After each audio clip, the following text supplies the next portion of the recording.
Japan is battling its largest wildfire in 5 decades. The blaze has burned for more than a week now, raging through the heavily forested area of the small coastal city of Ofunato. At least 5,200 acres of land have been torched. More than 80 buildings have been damaged. At least one person has died, and about 4,600 people have been evacuated. As firefighters struggle to control the flames, officials warn that things are expected to get worse. What's behind this record-breaking wildfire? Our next report tells you.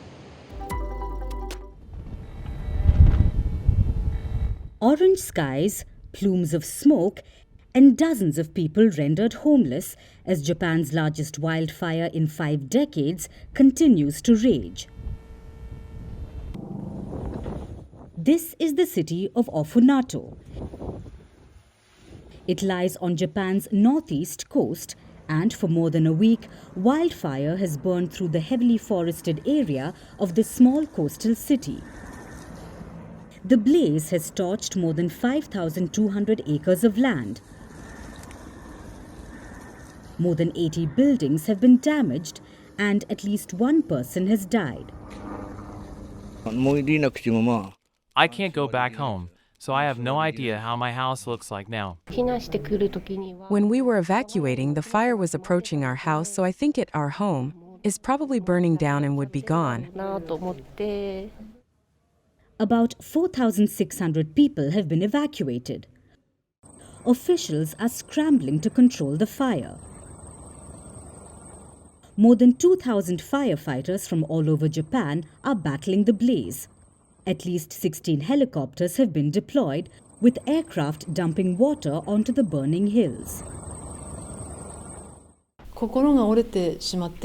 Some students are very discouraged and heartbroken by the fire. One showed me a picture of their house burning down and said to me, "There's nothing left." Another said, "Even if I get into a high school, I don't know where I could stay for that." On Wednesday, rain and snow offered some relief to Ofunato. Columns of white smoke billowed over the mountains. But the wet weather has done little to quell fears. Troops are struggling to control the flames, and authorities warn that the wildfire is likely to spread. The question remains, what's behind this wildfire?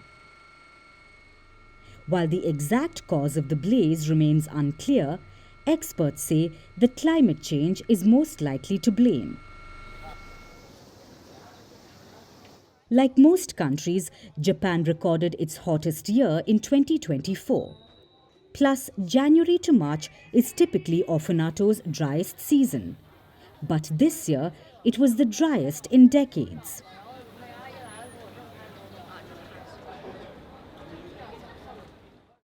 The area saw less rainfall last month than any February in more than 20 years.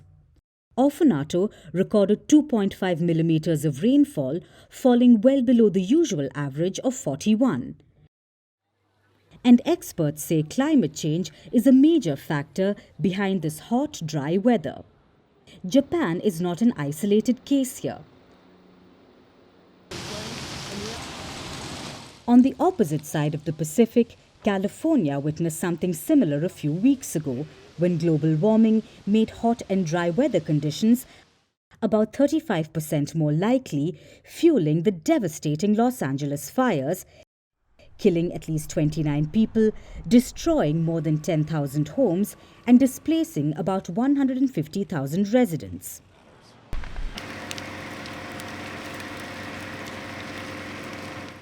After all, climate change is supercharging disasters. Wildfires are moving faster, burning hotter, and becoming more frequent. According to studies, both the frequency and intensity of extreme wildfires have more than doubled in the last 2 decades. But as climate action remains lacking and fires rage on the world over, leaving residents grappling with loss, it's becoming increasingly clear that more extreme disaster records are waiting to be broken.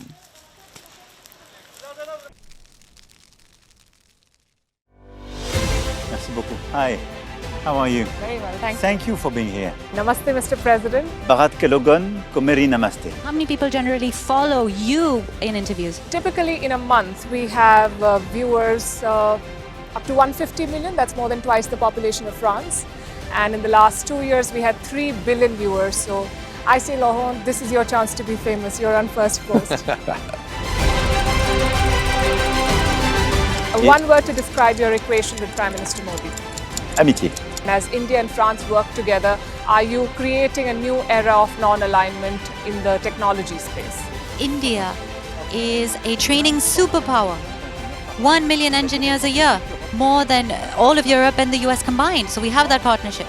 We have a partnership on the environment and the economy. We also have civilian nuclear programs, and that is something we've developed far beyond the France-India relationship. So we want to work together on AI. And then comes China with its DeepSeek, creating models at a fraction of the cost. Did that innovation take you by surprise? Did that breakthrough make you sit up and think, what did the Chinese do and how? But what did DeepSeek do? They took everything that was already available from the last AI model, and then they recalibrated it. So are you going to ban Chinese AI in France? So we don't have this American approach of banning tech because of where it comes from.